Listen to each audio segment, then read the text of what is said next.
In this video, I will reveal to you how I achieved Khechari Mudra in only 14 days, something which usually is described as taking many years.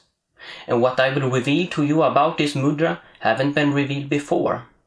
It is based on my own practice.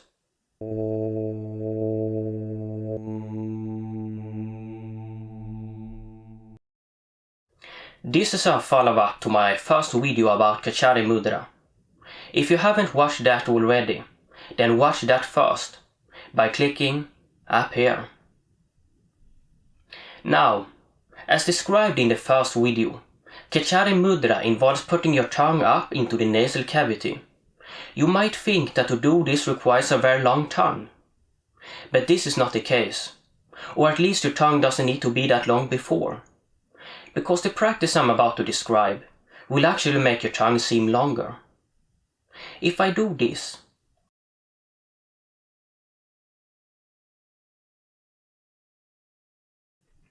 my tongue might seem like a Jens Simmons tongue, but this is all due to the lingual frenulum, or the lack of it more precisely.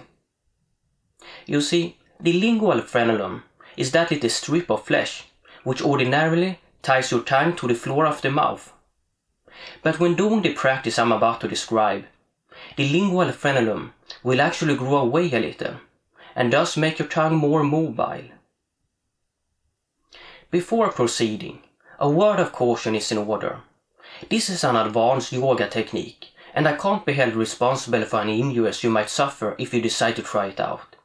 Even though I myself have been doing it for many years, without any injuries or adverse effects, you should keep in mind that I'm a highly trained, not professional, but yogi. And you shouldn't try to replicate my practice if you don't feel ready. Always use your own common sense.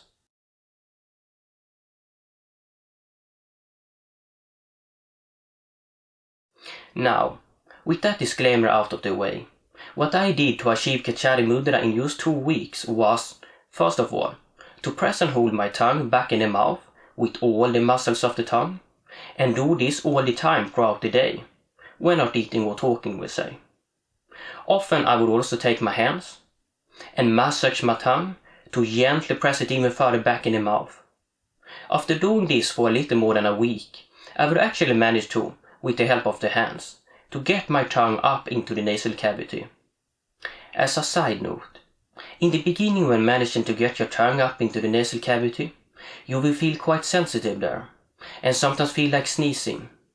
Just know that this will go away with time, as your nasal cavity adjusts to your tongue being there.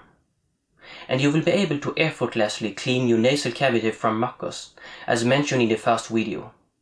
Now, I will come to the ingenious part, which to my knowledge haven't been revealed before. Once I managed to get my tongue up into the nasal cavity, the problem was that my advances would decrease overnight, and I still couldn't do Khechari naturally without using my hands. You see, in the beginning when starting to do this practice, small tears will start to form on the lingual frenulum, and as those start to heal, tissue will grow back overnight. In the Hatha Yoga Pradipika, there's described a technique of putting small amounts of salt into those tears, and there's even descriptions of using a sharp knife to cut the frenulum a little each day. I never did any of this, and I dare say that such mutilations are not necessary. No, not at all. What I did was simply to keep my tongue up in the nasal cavity overnight while I slept. This way I would keep my gains and the tissue of the lingual frenulum wouldn't grow back again overnight.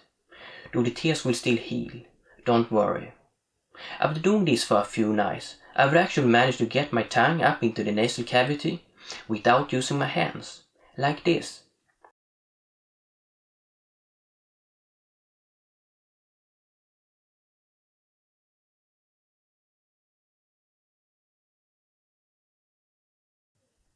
There are a few things you should keep in mind when beginning your practice of sleeping like this. First of all, don't sleep on your back, as the tongue would then constrict too much of the airflow. Or at least avoid doing this until you have intuitively learned where to place your tongue in the nasal cavity for optimal airflow. So sleep lying on either of your sides in the beginning of this practice, And don't put the tongue all the way to that nasal septum which separates the openings of the nostrils, or putting the tongue into one of those openings. Just put the tongue a little bit up the nasal cavity. I won't lie to you. Sleeping this way will feel somewhat odd in the beginning, and you might feel that your breathing is a little constricted. And sometimes you'll even wake up in the middle of the night and wonder what's stuck in my throat, before coming to your senses. But in time, I assure you, it will all feel very natural, and you will learn just where to place your tongue in the nasal cavity to not feel constricted at all. Now, in the beginning when starting to sleep like this, you might also unconsciously drop out of Khechari from time to time during the night. But don't lose sleep over it, pun intended. Just put the tongue back again as soon as you become aware that you dropped out, and drift back to sleep again. Over time, you will yourself learn how to instinctively keep your tongue up there all the night, just as I have, I'm sure. I must also add that if you have a tendency of snoring and breathing through your mouth when sleeping, doing Khechari while sleeping offers an indirect advantage, since this practice blocks your mouth and only makes it possible to breathe through your nose.